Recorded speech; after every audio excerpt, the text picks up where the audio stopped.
When we reach across the aisle, how much of Social Security should we privatize?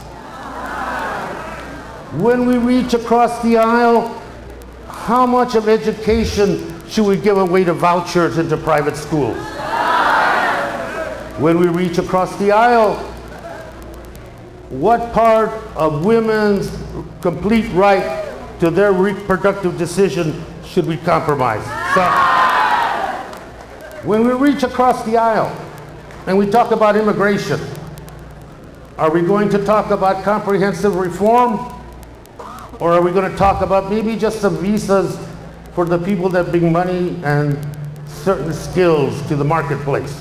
Because let me tell you, ese pobre pelado that's picking stuff out there every day in the sun, been in this country 20 years, yes, he doesn't have his documents. He's got citizen children, got a citizen spouse, faces deportation. I think that guy who's played by the rules, worked hard, paid his taxes, raised a decent family, I think he and his family deserve the same right to a path to legalization as anybody else.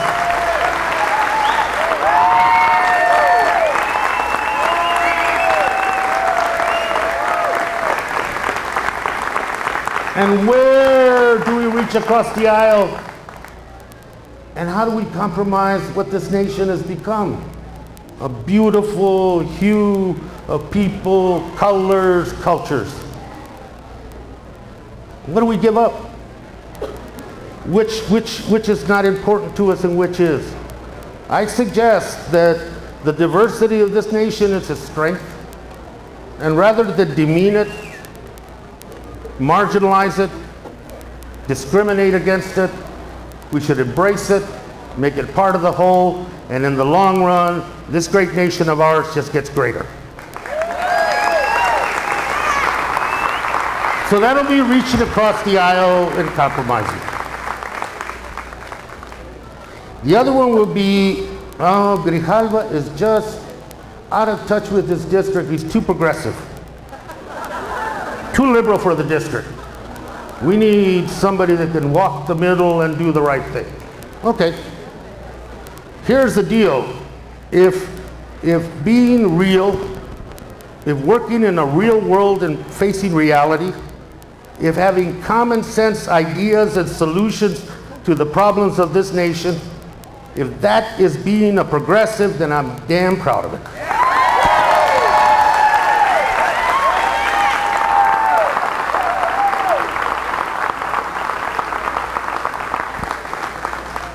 And then the one-trick pony, you're going to hear over and over again. Oh my God, Raúl called for a boycott of his own state.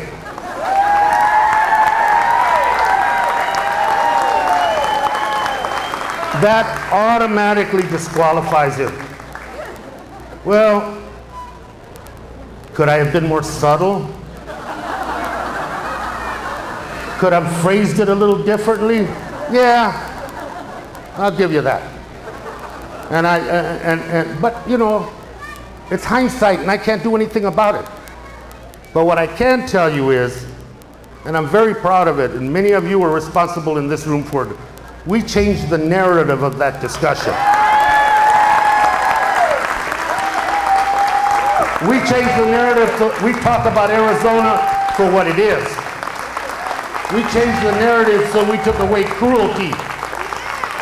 And so, you know, 1070, ethnic studies, union bashing. Sometimes in political life, you got to take a risk. Sometimes in political life, you can't be a potted plant. Sometimes in political life, you have to lead.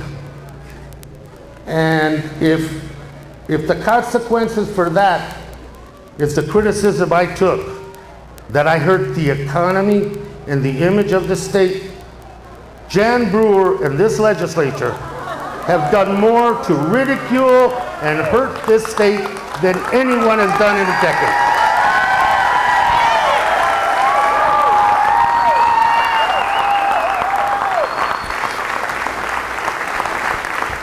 So you'll hear those over and over and over again. And so let me just kind of talk about what we're going to be talking about in this campaign. The healthcare crisis has not disappeared.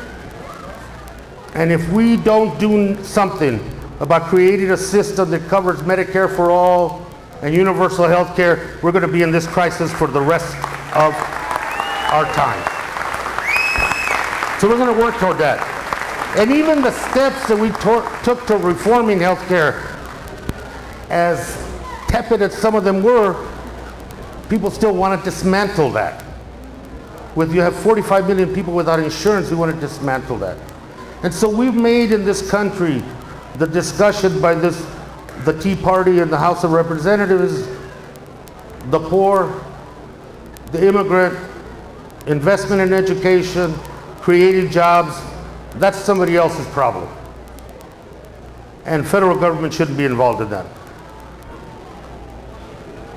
This is a government as good as you elect.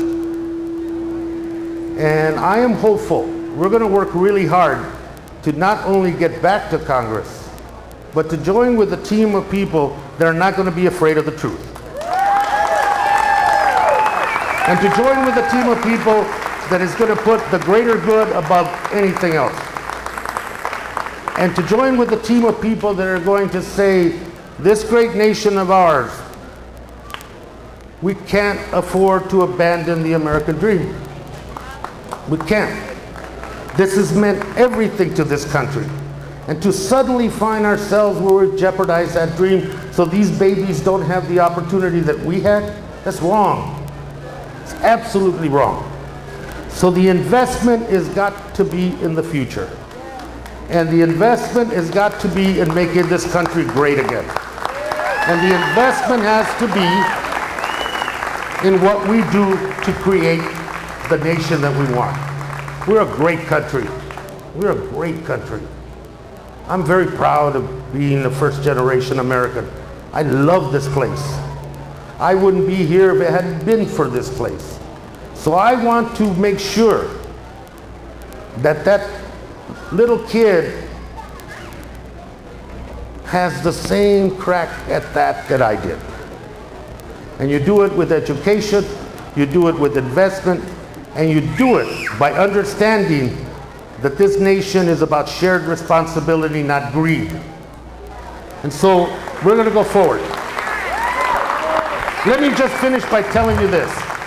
Let me thank Mona, my girls, my sisters, the great office and campaign team that I have, because they make me look better than I am. But I also want to tell you, there's some choices that we need to make. And if the choice is to kind of go along, settle for the crumbs, not fight for what you believe in, don't elect me. But if your choice is consistency and someone who is going to take a stand and fight for you, I need your help.